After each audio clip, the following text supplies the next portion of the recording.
Assalamualaikum warahmatullahi wabarakatuh. Salam semangat buat kita semua. Satu kutipan dari Blaise Pascal. Beliau mengatakan, kata-kata yang baik tidak memerlukan biaya besar, tapi bisa menyelesaikan banyak soal.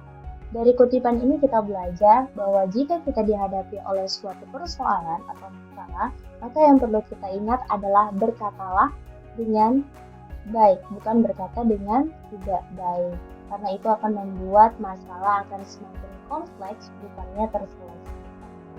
Hal ini sejalan dengan era globalisasi yang kita hadapi saat ini, yang jadi untuk memenangkan suatu persaingan, perusahaan dituntut untuk bisa efisien dan ekonomis serta dapat mengantisipasi perkembangan yang terjadi di masa yang akan datang, salah satunya dari segi biaya.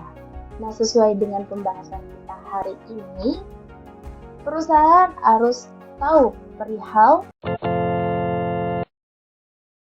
konsep dasar biaya untuk memenangkan persaingan dengan cara menurunkan biaya tanpa mengorbankan mutu.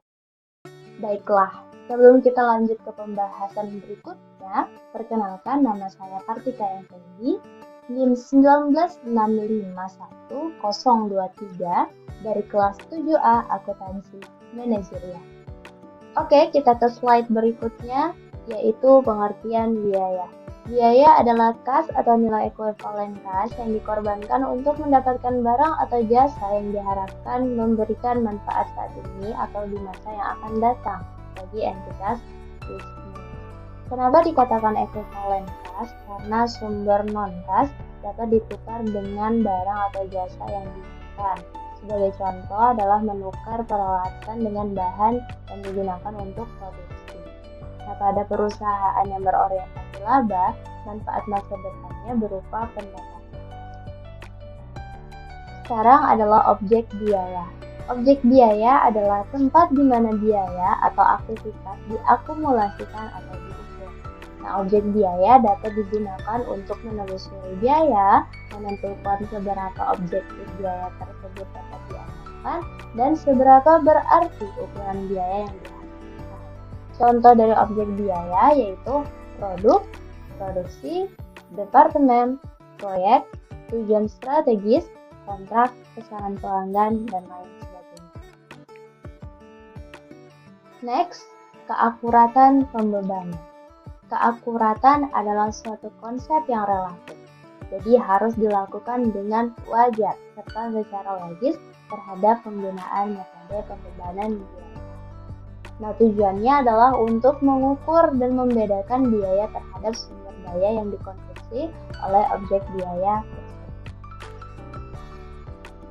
Next, ketelusuran. Hubungan antara biaya dan objek biaya dapat ditelusuri untuk membantu meningkatkan keakuratan pembebanan biaya.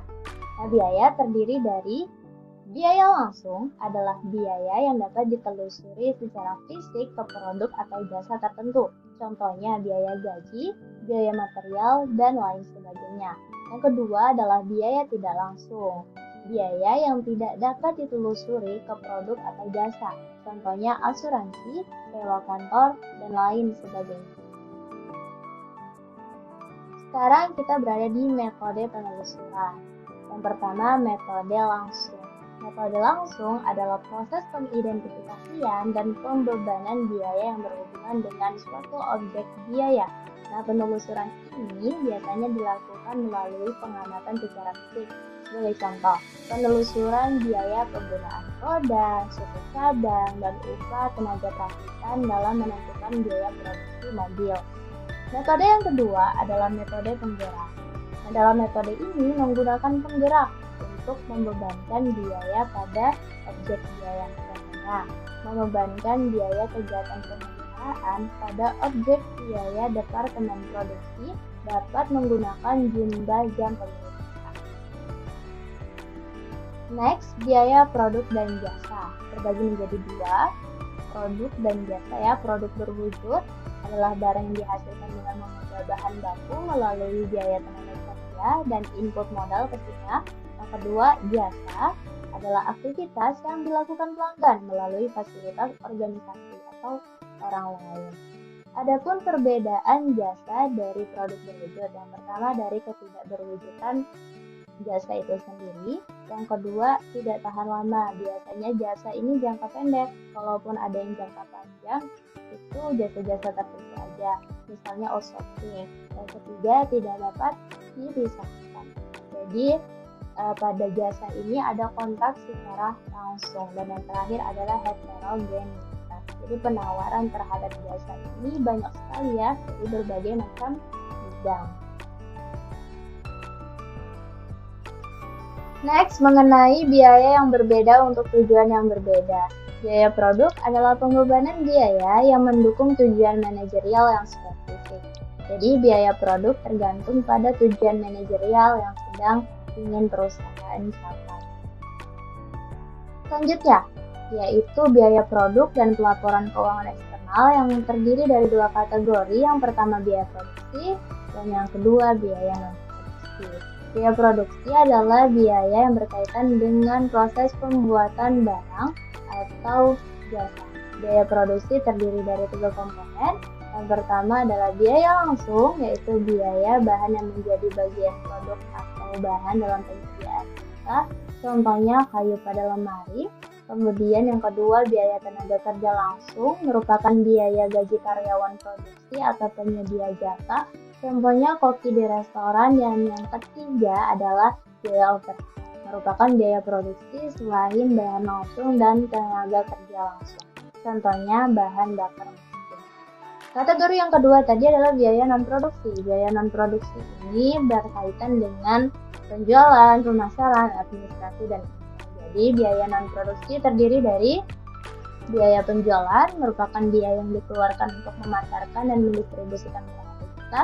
Dan yang kedua adalah biaya administrasi dan umum, yang merupakan biaya yang tidak dapat dibebankan ke biaya produksi atau biaya penjualan. Cukup sekian yang dapat saya jelaskan mengenai konsep dasar biaya. Kurang lebihnya saya mohon maaf. Semoga penjelasan tadi dapat bermanfaat untuk teman-teman semuanya. Saya akhiri. Wassalamualaikum warahmatullahi wabarakatuh.